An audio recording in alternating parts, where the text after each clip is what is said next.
Vamos começar sobre a questão da nota assinada pelos comandantes das Forças Armadas. Nota conjunta, divulgada hoje, comandantes da Marinha, Exército e Aeronáutica, né? Afirmaram que sempre atuarão em defesa do povo e condenaram excessos de autoridades e manifestantes. Vamos subir, por favor. Gente, vamos subir um pouco aí. Vamos ver a nota propriamente dita, né? A gente tem ela reproduzida aí, não tem? É no pé dessa matéria que a gente tem o texto disso. Então, reafirmam seu compromisso irrestrito e inabalável com o povo brasileiro, ratificado pelos valores e pelas tradições das Forças Armadas, sempre presentes e moderadoras nos mais importantes momentos de nossa história. Então, essa nota, ela faz duas coisas, como Cláudio Dantas bem observou hoje durante o dia. Ela manda um recado aos bolsonaristas, aos frustrados da eleição de 2022, que estão ali acampados em frente a quartéis, sonhando com uma intervenção militar que vai reverter o resultado da eleição, né, que vai fechar o STF, prender o Alexandre de Moraes, prender os ministros, enfim, pôr o Brasil no caminho de um outro tipo de regime, né? Então eles falam, olha, para vocês que estão aí, manifestem-se, mas manifestem-se sem atrapalhar a vida das outras pessoas e sem cometer nenhuma espécie de violência. Porque se vocês passarem para esse lado, né, da manifestação violenta ou da manifestação que atrapalha a vida dos brasileiros, vocês estão cometendo um excesso. E, ao mesmo tempo, eles passam um recado velado, sobretudo ao Alexandre de Moraes, dizendo que as autoridades brasileiras, o judiciário sobretudo, não deve continuar coibindo a expressão de opiniões políticas, inclusive aquelas que muita gente expressa ali na frente dos quartéis, falando em intervenção militar, em golpe de Estado, as chamadas opiniões antidemocráticas, né, os pedidos de uma intervenção antidemocrática. Tem esses dois recados que a nota passa. E daí, tem esse aspecto que eu gostaria de chamar a atenção, que é, mais uma vez, as Forças Armadas atribuindo a elas mesmas um papel de moderação na democracia brasileira. Eu acho que os dois recados que eles passaram, depois quero ouvir você, Duda, são sensatos, né? A radicalização em frente aos quartéis, qualquer coisa que vá além da fala, é inaceitável, e também seria bom que o judiciário, que vem atuando de uma maneira muito dura na repressão à expressão livre no Brasil, né, se baixe um pouco a bola, baixe um pouco o ponto de fervura. Acho que os dois recados são sensatos. Sim. O que não me agrada nem um pouco nessa história primeiro, o simples fato de as Forças Armadas terem decidido publicar uma nota sobre a conjuntura política brasileira. Não é para elas fazerem isso. Não é a posição institucional delas ficar se manifestando. E menos ainda, atribuindo a elas mesmas esse papel moderador, que não está escrito em nenhum lugar da Constituição, não tem nenhuma lei que atribua a elas esse poder de moderar os outros players aí, né, os outros personagens. Não sei se você concorda comigo nessa leitura, Du. Eu concordo plenamente, né? A gente é claro que a gente adora qualquer pessoa que fale aí em favor da liberdade de expressão e contra a censura que aconteceu, né, pelo TSE várias vezes. A gente também quer paz, né, nas ruas. A gente não quer balbúrdia, a gente não quer confusão, né?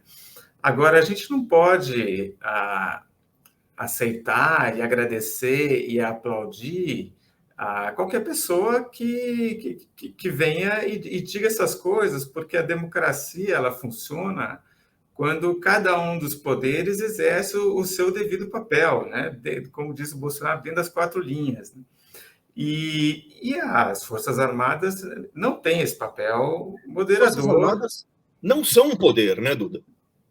Elas não são dos três Exato, poderes. exato. Não são dos três poderes, corrigir está certo. Enfim, não tem essa função de realmente nem de auditar a urna eletrônica, nem de dizer como cada um dos poderes deve se comportar. E isso é, na verdade, um sintoma de um movimento que vem crescendo no Brasil, que é as Forças Armadas estão cada vez mais ganhando mais poder no Brasil. Esse poder pode ser medido aí em cargos no governo, em benefícios que eles ganham, em verbas.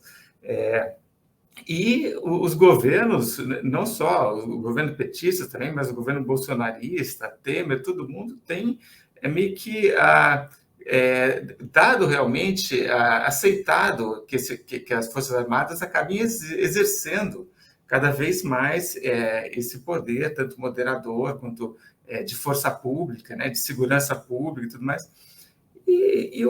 Aí vamos ver o que vai acontecer, né? O Lula realmente já deu declarações de que tiraria os militares de cargos no governo e tudo mais, mas também se a gente pegar o passado dele, né, a gente também não vê isso tão forte. Assim, a gente não vê um grande estímulo a militares no governo, mas a gente viu, sim, muitas concessões aí às Forças Armadas, com contratos diversos com França, com Suécia, com missão de paz no Haiti. Então, tratou muito bem as Forças Armadas e, com isso, cada vez eles se sentem mais confiantes aí de acabar extravasando o papel que eles têm.